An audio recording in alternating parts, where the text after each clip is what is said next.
Asian Banking and Finance recently caught up with Steve Shaw and Serge of Fiserv at Sibos 2012. Okay, so if you look at the research from CGAP, which does some analysis on underbanked markets, right now in the world there's 1.7 billion consumers who have mobile phones but have no bank account or access to formal financial services, and the vast majority of those are in Asia. So we're going to make our focus in the Asian region around some of the, emerging economies, particularly Southeast Asia. And our first proof point, and something we announced yesterday with AC Leader, which is the leading bank in Cambodia, is really the availability of Mobility Reach, which is our product for the underbanked segments. Right? It basically allows banks like AC Leader to not just reach their own existing customer base, who are currently banked customers, but also to reach customers who currently have no formal relationship with a financial institution, be able to register in 1 or 2 minutes, and in essence have access to deposits and make payments to billers, to other people, and to commercial entities from their mobile device.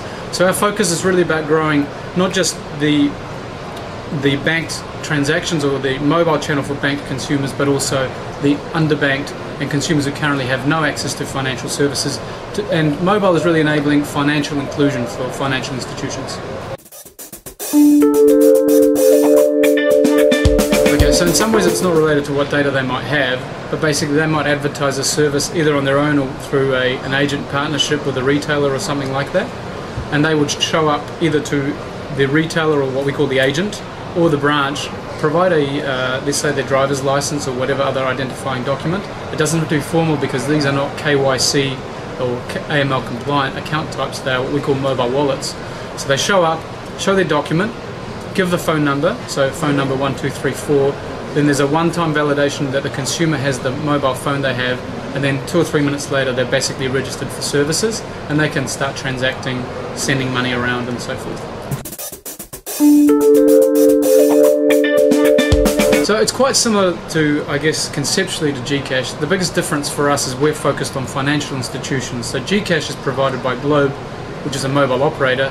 Our pitch as Fiserv is we're here to support financial institutions and make financial institutions the winners when it comes to mobile financial services.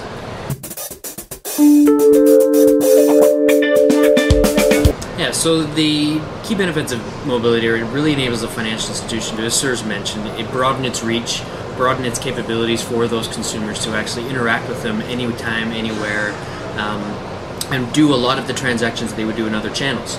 And whether that's viewing their statements, paying their bills, sending money to a friend or to a family or a colleague, taking image captures and producing those documents for validations or depositing checks and things like that. So really providing that ultimate convenience for consumers that they can interact with their financial institution whenever and however they want. So again, it's the opportunity for consumers to really have it on the go, and the opportunity to really, when they have that need, when they have that financial transaction in their life, that they can do it when they need to. A lot of the next wave of this is around social payments, the idea that you're having an interaction with your friends or your family or your business colleague and you need to perform a transaction. And the idea that you can do that now on your mobile device, having your credentials, having your capabilities right there to be able to perform that anytime, anywhere, is really it's reshaping the way that consumers are looking at financial services today.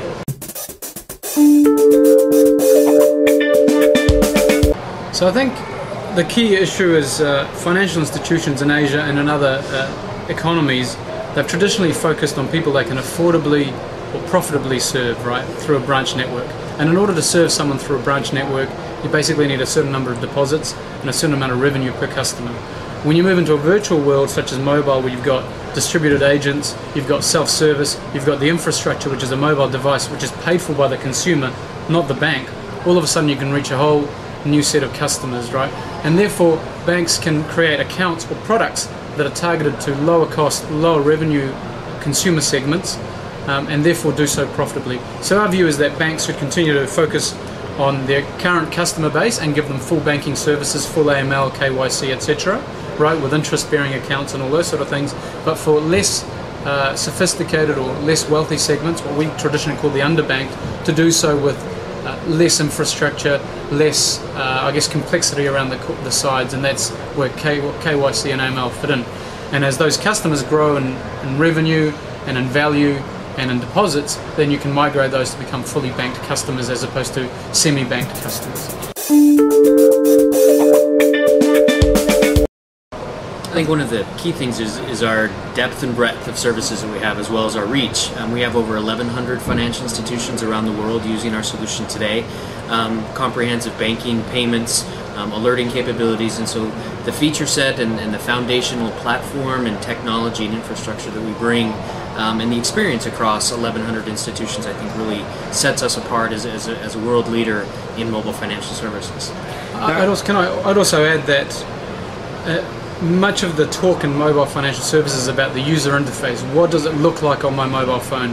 In some ways that's the easy bit, making it look nice, right? The hard stuff is all the boring stuff that banks are really good at, like customer care, diagnostic services, reporting and analytics, risk and security, compliance, all those sort of things. And so when you talk about our product, mobility, whether it's Mobility Reach, Mobility Edge, Mobility Enterprise, the thing is we have an end-to-end platform. It's not just about the sexy user interfaces, but it's about the end-to-end banking services. And that really is what I think differentiates us in the market beyond the experience that Steve just mentioned.